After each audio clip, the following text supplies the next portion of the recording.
So for whatever reason, I think because I've had a lot of loss in my own life, and because I'm not uncomfortable talking about it, it's a subject that I talk about, and also people come to me to talk about it. And this last week, I went to town and went to Arizona and wanted to go see my dear friend Barbara. And we went to her assisted living where she was. And I had been not as in touch with Barbara because she was in memory care and she no longer had a phone and it was no longer easy to communicate. And I went in thinking, we're going to have this great visit and we want to really remind her of who we are. I was with my kid September. But instead, when we got there, we realized that Barbara was at the end of her life and that our job really was much more to invite her to get to the other side whenever she was ready to go.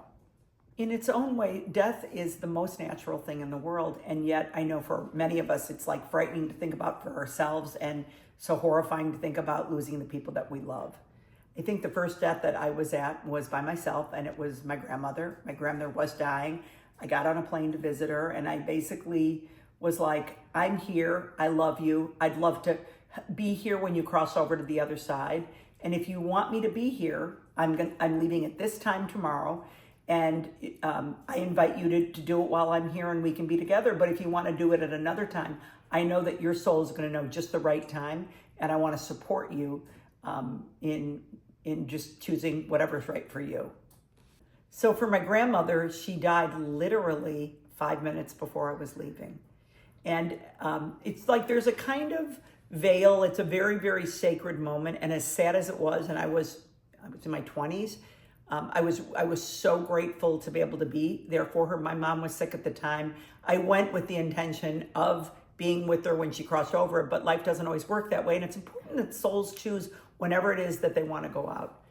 That was my first experience with being with someone when they crossed over.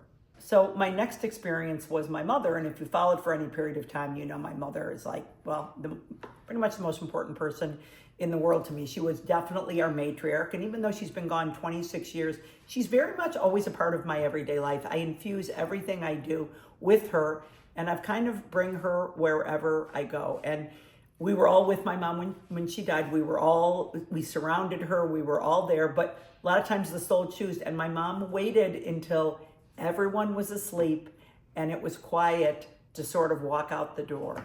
And it's so important to respect the wishes of the people that are dying, but also not be afraid of it. I remember saying to my dad, you need to go downstairs and you got to really realize mom's going. We can't pretend anymore that she's not going. And if there's anything you want to say to her, if there's anything that you want to experience with her, you got to do it. And this was like maybe 2 months before my mom died. And I remember my dad sitting next to my mom, sitting next to her bed, holding her hand. He wasn't like a hand-holding kind of guy.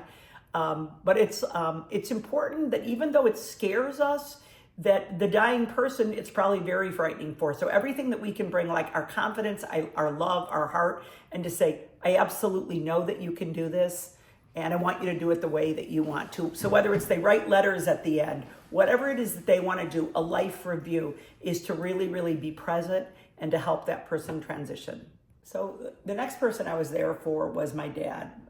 It was my dad's 80th birthday. It would have been the last day that he could legally drive because you need to get permission in Illinois from your doctor. My dad didn't have that.